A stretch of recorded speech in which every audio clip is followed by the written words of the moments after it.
Okay, let's just jump right in. If you're living in a big, desirable American city, you already know the rent is just astronomical. But what if that's not, just how markets work? What if it's actually a deliberate policy choice? That is the exact counterintuitive idea at the very heart of Matthew Yglesias' book, The Rent is Too Damn High. And for our overview today, we're really digging into his central argument. Which is what exactly? Break it down for us. The whole thesis is that these really restrictive land use regulations, we're talking about local zoning laws, are the main reason housing costs have exploded. I think we need to be clear about what restrictive zoning means here. It's not about, say, keeping a factory out of a residential neighborhood. No, not at all. It's about rules that dictate density. Yeah. Things like massive minimum lot sizes for a single house, or entire sections of a city zoned only for single-family homes. Or those parking minimums that take up so much space. Exactly. These rules basically put a cap on how much housing can be built in the very places where the best jobs are. It's an artificial scarcity. Okay, that makes sense on a city level, but I have to admit, I never really connected a specific zoning law in one city to, like, a drag on the entire national economy. How does he make that leap? Well, that's what's so fascinating. High rents aren't just a burden on your wallet. They block what economists call labor mobility. People can't move to where the opportunity is. Precisely.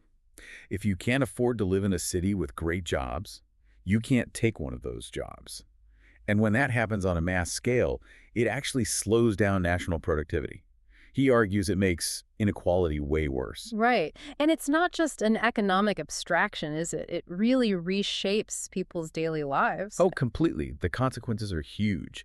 We're talking about these incredibly long, soul-crushing commutes because people are forced further and further out. Which is also an environmental issue, ironically. More sprawl, more cars. And that's why he's so critical of the traditional fixes, like rent control.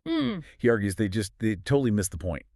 They ignore the root cause, which is supply. Because they can actually discourage people from building new housing, right? They absolutely can. Yeah. If you cap the potential return, why would a developer invest? It can lead to less maintenance on existing buildings and basically grinds new construction to a halt.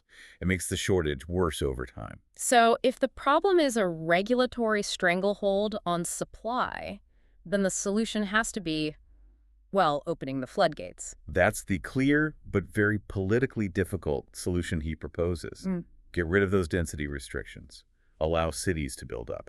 He argues it's the only way to really increase supply enough to make a difference in price. And he has a pretty provocative take on the opposition. The people who say, not in my backyard, because they want to preserve their neighborhood's character. Absolutely.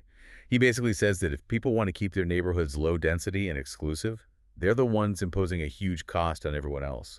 So they should be the ones to pay for it. Pay for it? What does that even look like? A kind of tax? It could be. Maybe higher property taxes or special fees that are designed to compensate the wider community for the economic opportunity that's being blocked. The idea is your choice has a cost, so you should bear it. That's a bold idea. But, critics would say he's oversimplifying things a bit, that the supply argument is strong, but it maybe doesn't fully grapple with the immediate fallout. You mean things like gentrification or the loss of a neighborhood's identity when a bunch of new towers go up? Exactly. That's a real concern for a lot of people. It's a tough balancing act. It is. And while critics do raise those points, the book gets a lot of praise for just how clearly it lays out the economics. It forces you to see housing not just as a social issue, but as a core driver of the entire economy. So to sort of wrap this up, the rent is too damn high really makes the case that housing affordability isn't an accident. It's a systemic problem rooted in regulations, and the only real long-term answer is building more, denser development. And the book really pushes for a shift in how we even talk about this. So if these local land use laws really are driving national inequality and slowing growth, it leaves you with a final thought to chew on. What's one specific change in your own city's zoning code that you could look for or even advocate for that might start to fix this?